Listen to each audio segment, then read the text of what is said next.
Hi guys, ஒரு சின்ன tips தான் பார்க்க போகிறோம்.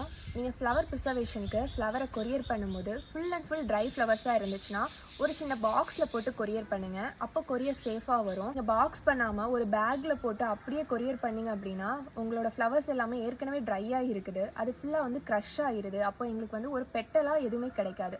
ஸோ நீங்கள் வந்து பாக்ஸ் பண்ணி அனுப்புங்க, அதுதான் பெட்டராக இருக்கும். உங்களுக்கு வந்து ஃப்ளவர் ப்ரிசர்வ் பண்ணும்போது நீட்டாகவும் இருக்கும். இதுவே நீங்கள் ஃப்ரெஷ் ஃப்ளவரை கொரியர் பண்ணுறீங்க அப்படின்னா கொரியர் பண்ணுறதுக்கு முன்னாடி அட்லீஸ்ட் 3 to 5 days வந்து அதை ஏரில் ட்ரை பண்ணிட்டு தான் கொரியர் பண்ணணும். அப்படியே கொரியர் பண்ணிடக்கூடாது. 5 daysக்கு அப்புறமும் நீங்கள் அதை பாலித்தீன் கவரில் வச்சு கொரியர் பண்ணக்கூடாது. ஒரு அட்டை பாக்ஸில் வச்சு தான் கொரியர் பண்ணணும். அந்த அட்டை பாக்ஸை அங்கங்கே ஹோல்ஸ் போட்டு வென்டிலேஷன் கொடுத்து தான் கொரியர் பண்ணணும். இல்லைனா ஃப்ளவர்ஸ் வந்து டேமேஜ் ஆயிரும். அப்புறம் அந்த ஃப்ளவர்ஸை ப்ரிசர்வ் பண்ண முடியாது. நீங்கள் வித்தின் 15 daysக்குள்ளே ஒரு ஃப்ளவர்ஸை கொரியர் பண்ணிங்க அப்படின்னா அதோட கலர் வந்து ரொம்பவே நல்லாயிருக்கும். 1 month ஆகும்போது அந்த ஃப்ளவர்ஸ்க்கு கலர் போயிடும், ஓரளவுக்கு ப்ரௌனிஷ் கலர் வந்துடும். நீங்கள் வித்தின் 15 daysக்குள்ளே கொரியர் பண்ணும்போது அந்த ஃப்ளவர்ஸோட கலர் வந்து ரொம்பவே சூப்பராக இருக்கும். அப்புறம் நீங்கள் கொரியர் பண்ணும்போது எந்த பாக்ஸில் கொரியர் பண்ணுறீங்க, என்ன திங்ஸ் எல்லாம் கொரியர் பண்ணுறீங்கன்னு ஒரு ஃபோட்டோ எடுத்து அனுப்புனீங்கன்னா அது எங்களுக்கும் கன்வீனியண்ட்டாக இருக்கும், உங்களுக்கும் மறக்காது.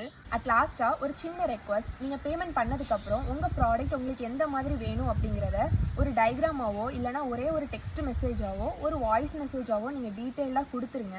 அப்போ தான் எங்களுக்கும் ஒர்க் பண்ண ஈஸியாக இருக்கும், உங்களுக்கும் உங்களோட திங்ஸ் வந்து ப்ராப்பராக வரும்.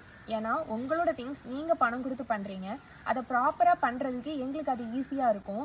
சில பேர் வந்து நான் கால்லையே பேசினேன், நான் கால் பண்ணி உங்ககிட்ட இந்த மாதிரி சொல்லியிருந்தேன் அப்படின்னு சொல்லுவீங்க. ஏகப்பட்ட கால்ஸ் வருது, அதில் நீங்கள் எப்போ பேசுனீங்க அப்படிங்கிறது ஞாபகம் இருக்காது. சில பேர் இன்ஸ்டாகிராமில் பேசுகிறீங்க, இன்ஸ்டாகிராமில் பேசிட்டு வாட்ஸ்அப்பில் ஆர்டர் கொடுக்கும்போது அது எதுவுமே சொல்லாமல் ஸ்ட்ரெயிட்டாக ஆர்டர் பண்ணால் எங்களுக்கு ரொம்ப கஷ்டமாக இருக்குது. நீங்கள் பேமெண்ட் பண்ணதுக்கப்புறம் உங்கள் ப்ராடக்ட் எப்படி வேணும் அப்படிங்கிறத நீங்கள் டீட்டெயிலாக கொடுக்கணும். அதை பார்த்து தான் ப்ராடக்ட்டை ஒர்க் பண்ணுவாங்க. உங்களுக்கு சில விஷயங்கள் இது மாதிரி வேணும் அப்படின்னா அதை வந்து பாயிண்ட் அவுட் பண்ணி மென்ஷன் பண்ணிடுங்க, எனக்கு கண்டிப்பாக இந்த மாதிரி தான் வேணும் அப்படின்னு சொல்லிட்டு.